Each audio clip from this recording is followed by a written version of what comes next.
Chapter 41. St. Peter's Church. Father Frawley sat in the front left pew, exactly where Derek had during the first funeral service. He had his shoes off and his right leg over his left knee. He rubbed his toes through his sock, groaning his discomfort. His feet were killing him. They felt as if he'd walked across a bed of nails and didn't make it to the other side. He swore the tiny spikes were still sticking through the tops of his socks. If he were a bit less spiritual, the occasion would have called for a good stiff brandy. Father Frawley wasn't going to go there, though. Many of his fellow clergymen enjoyed the occasional nip, but he didn't think he was better for avoiding it. It was just a matter of personal preference. Besides, he hated hangovers. 2 snifters of brandy were all it took to give him 2 days' worth of a headache and nausea. St. Peter's was finally empty. A few of his parishioners remained after the last service under the guise of quiet prayer, but Father Frawley believed their motivations weren't that pure of heart. There were 6 of them, older people. He was sure they were acquaintances of Hiram. They said nothing. They sat toward the back of the church, where the evening shadows kept their faces hidden. When the funeral home brought Hiram's body, they made no effort to greet it, nor did they rise from their positions of prayer. Father Frawley faced a dilemma. He had no desire to evict them from the premises, yet he had no ceremony planned for the child killer. He didn't want anyone to accuse him of not doing his priestly duty. The rumors would abound if he interred Hiram without the appropriate spiritual send-off, but he didn't have any words to give the bastard. Father Frawley decided he would lull the people in his church and satisfy his burning desire not to afford Hiram the barest comfort on his trip to hell. He spoke his makeshift service in Latin, almost positive no one within earshot could translate it. It was a success. The people in the church saw only a concerned pastor doing his duty to the deceased. Father Frawley was glad. His Latin prayers translated something like this: O Father in heaven, grant that your betrayer, Hiram Milliken, who bathed the earth in the blood of so many of your innocent children, burn in the hottest corner of hell for all eternity. Make his punishment legendary, and his screams loud enough to comfort the tortured souls he dispatched into your arms. I ask this in the name of our Savior, Jesus Christ, who I am certain would be quick to agree with me on this one small matter. Amen. It was blasphemous, and he knew it, but Father Frawley did what he thought was right. He hoped the Almighty would forgive him his arrogance, but after spending the day looking into the weary, tear-stained faces of his parishioners, he didn't have the heart to make it any other way. Father Frawley set his right foot on the floor and switched sides. Even his calves ached. He wondered if he would be able to walk at all come tomorrow night's Mass. He could always ask one of the other churches in the area to spare him a substitute for the night. Father Flanagan was good. He expected a full house come Sunday, too. Father Frawley thought the majority would return just to hear Derek Mellon sing again. He put his foot down and leaned back against the pew. My word, he sighed. That boy has the most beautiful voice. His words echoed through the empty parish. The lights were dimmed low, and candles burned in every corner. Father Frawley thought he might leave things this way for the rest of the week. He ministered to the morning, and now it was his turn. He was nearly 60, a Christmas Day baby. He had been at St. Peter's since he left the seminary, joining Father McClendon at first as his assistant. He remembered Hiram Milliken as a teenager. He watched him grow into what he thought was a fine man. How was he to know that behind that boy's handsome face lurked the most inhuman monster? Thomas McKee was another boy, he remembered. He served on the altar in his youth. Garth and Amanda were very active in St. Peter's back then. Amanda taught Sunday school and vacation Bible school. Thomas was a quiet, unassuming young man with a heart of gold. He was an incredible pitcher, too. Father Frawley used to attend games at E.O. Smith High School just to see him play. He swore Thomas's fastball trailed flames. He would miss him as much as his family did. The present altar boy situation was a subject he intended to mention to the McKees today. Teddy Bigelow was handling the altar duties alone. He thought Chris would make an excellent choice. So would Dabney Copeland. He secretly thought they were a handsome couple. The church's policy on homosexuals was strict, but Father Frawley believed in Matthew 7, the verse on passing judgment.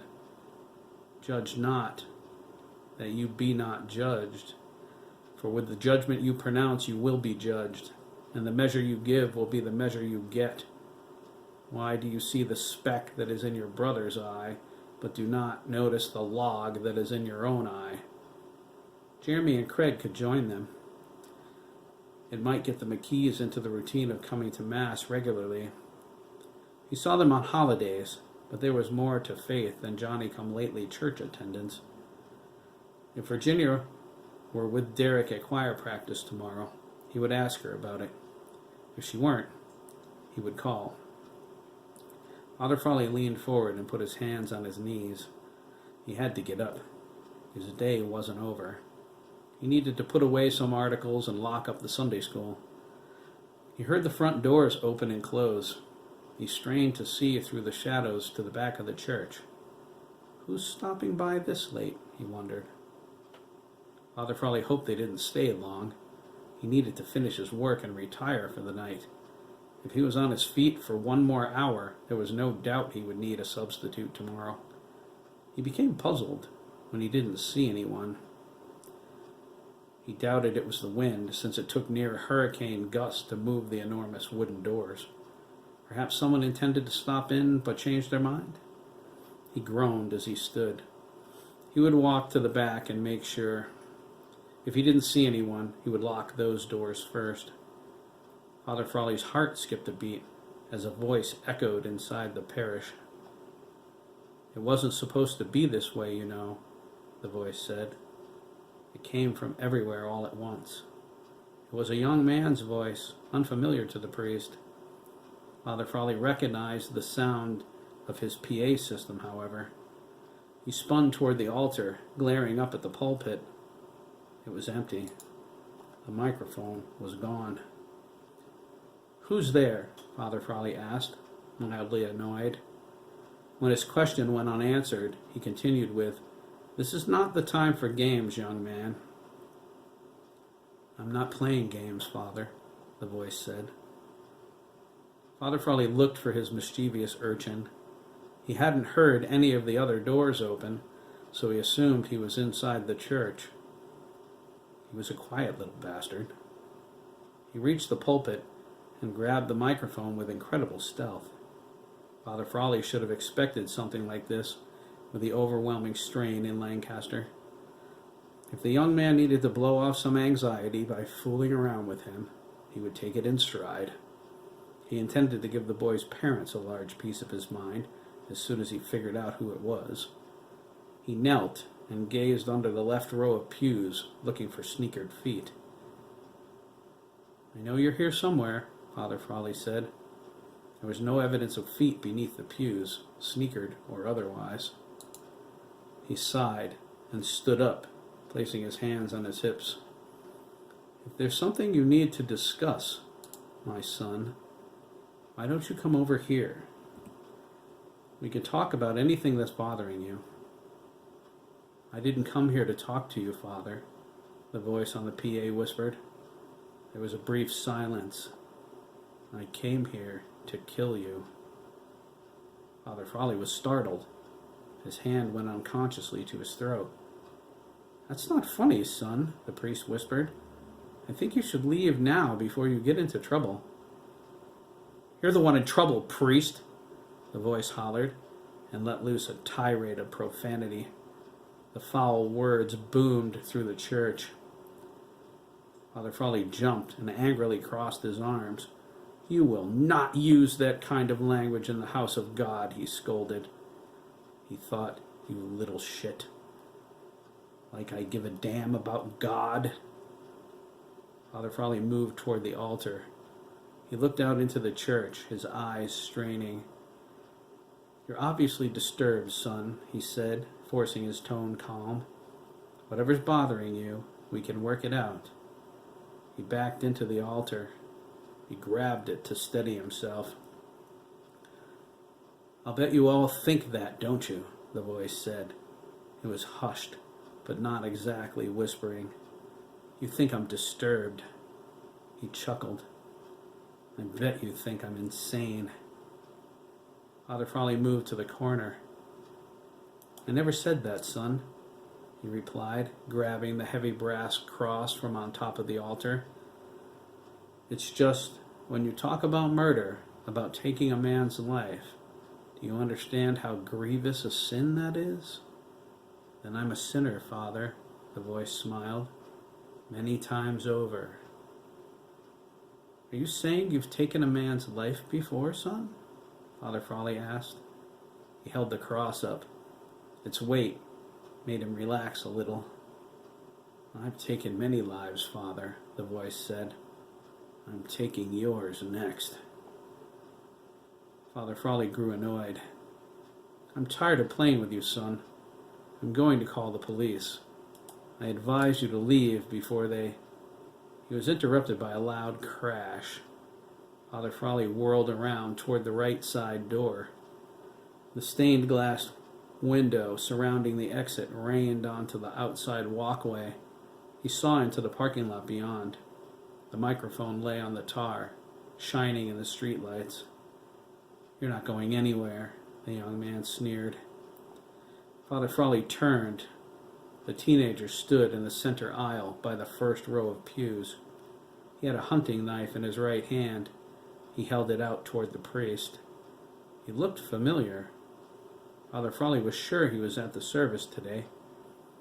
He strained his memory, rifling through the faces in his mind. I know you, Father Frawley said. You were at the funerals today. The young man stepped toward him, flashing the knife. His light blue eyes danced above his broad smile. I was not, he replied. This body may have been, but I was miles away from here. What do you want with me, son? Father Frawley asked. He gripped the brass cross tighter. Have I offended you in some way? Let's talk. I don't want to talk, the young man yelled. His face contorted with rage as he ran toward the startled priest, the blade flashing. I want to make you bleed. Father Frawley dove to the side. The blade whizzed past his face, barely missing him. The young man swung back and almost caught him in the neck. Father Frawley moved to the floor area in front of the altar. He held the cross forward protectively. The young man turned the knife out, grinning. Pretty good moves for an old man. What's this all about? The priest demanded. I recognize you now. You're the detective's son, Calvin Jr. You're in a lot of trouble, young man. I think he prefers it people call him Coco, the young man said. He's not available right now, priest. He chuckled and slashed the knife twice. Father Frawley dodged both times. I have his body out on loan, you see. It makes killing you a hell of a lot easier. Father Frawley's eyes narrowed. Why are you doing this? He asked. I like it, he replied. He feigned an attack. The priest jumped back, stumbled, and regained his footing. They continued to circle one another. You were shooting your mouth off today about things you can't even comprehend. And then you had to go and say what a fine, upstanding man my father was. His face drew back with outrage. My father was a useless crybaby bitch. I did the world a favor when I put him out of his misery. What the devil are you talking about? Father Frawley snapped. You still don't get it, do you? The young man replied. He rolled his eyes. And then, everything you said about Chris McKee, like he was a hero for taking over my farm? That's my farm, get it? That's my land. My father never built a damn thing. My grandfather did. And it wasn't supposed to be this way. Chris McKee wasn't supposed to get my land. Father Frawley looked into the boy's crazed eyes. He watched the spittle spray from his mouth as he ranted. He felt the hatred oozing out of him with every word he spat. Realization came to him in a bolt of gut-wrenching fear as he finally recognized those soulless blue eyes. "Oh, my Lord," Father Frawley whispered. The color drained out of his face. "Hiram?" "That's right, priest," Hiram sneered. "You didn't think you could say all that crap about me and not have to pay for it, did you?" Father Frawley angrily thrust the brass cross out in front of him. "Be gone, foul spirit!" he cried. Hiram felt a tugging on his essence, but it quickly vanished as the confidence faded from the old priest's eyes. "Screw you, Frawley," he grinned. "Not even God can help you now." Hiram slashed with the hunting knife, slicing across Father Frawley's index and middle fingers on the hand holding the brass cross. The priest cried out and dropped it. Hiram stepped forward, holding the knife high. "Chris McKee's not keeping my farm, understand?" Hiram raged. He brought the knife down hard into the priest's shoulder. "I'm not dead, and he can't have it." Hiram went into a frenzy, slashing and stabbing. Father Frawley held his hands up in defense. Hiram jabbed the knife through his left palm. Blood splashed onto the priest's face and eyes, blurring his vision. The blade sank into his thigh, his forearm. Each cut sent waves of agony through his body. "That's my land," Hiram screamed. "That's my farm." He drew the blade back and slammed it into Father Frawley's chest. There was a dull crack as his breastbone shattered. "It's mine, do you hear me? Mine, and he can't have it." Father Frawley fell backward into the pew. Blood smeared across the wood, soaking the red velvet seat pad. He slid onto the floor, his hand twitching. Hiram stood over him, panting. He held the blood-stained blade in front of him, pointing it at the priest. "You're the first one to fall, Frawley," Hiram whispered through gritted teeth. "You idiots thought I was gone? You thought wrong." He leaned down near the priest's ear. Father Frawley's breathing was forced and throaty. "I want this to be the last thing you ever hear, priest," he snarled. "I will never let Chris keep my land. Never. And I promise you this, too. I'm going to butcher every kid in this godforsaken town. Mark my words. Jeremy McKee is going to know what it means to have blood on his hands. He'll pay dearly for what he did to me. Dearly. They're all going to pay with him." Hiram leaned back when he saw the pool of blood forming beneath the priest. It was a flood of deep red.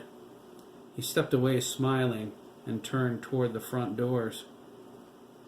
"This is only the beginning," Hiram promised, walking away. "The McKees are going to wish they never messed with me. You can take that to the bank." Hiram disappeared into the Lancaster evening. Father Frawley coughed as he struggled to stand. A wad of clot came out of his lungs. He held his bleeding chest as he stumbled toward the rectory. He felt blood running down the front of his body. Each step he took was agony. He made it to his office, his vision fading. He leaned on his desk, knocking the receiver from the phone. He dialed 911 before he fell on the carpet, drowning in a sea of black. Coco woke up in the middle of Wickett Avenue, beneath one of the street lights. He gazed around, confused, having no idea how he got there. The last thing he remembered was getting dressed. He felt the weight of the knife in his hand. He held it up and stared at the blood dripping off of it. His eyes grew wide. Dread encased his heart. There was blood all over his hands and clothes, too. Coco screamed and ran away. He turned toward his house, only dimly aware of the sound of sirens blaring in the distance.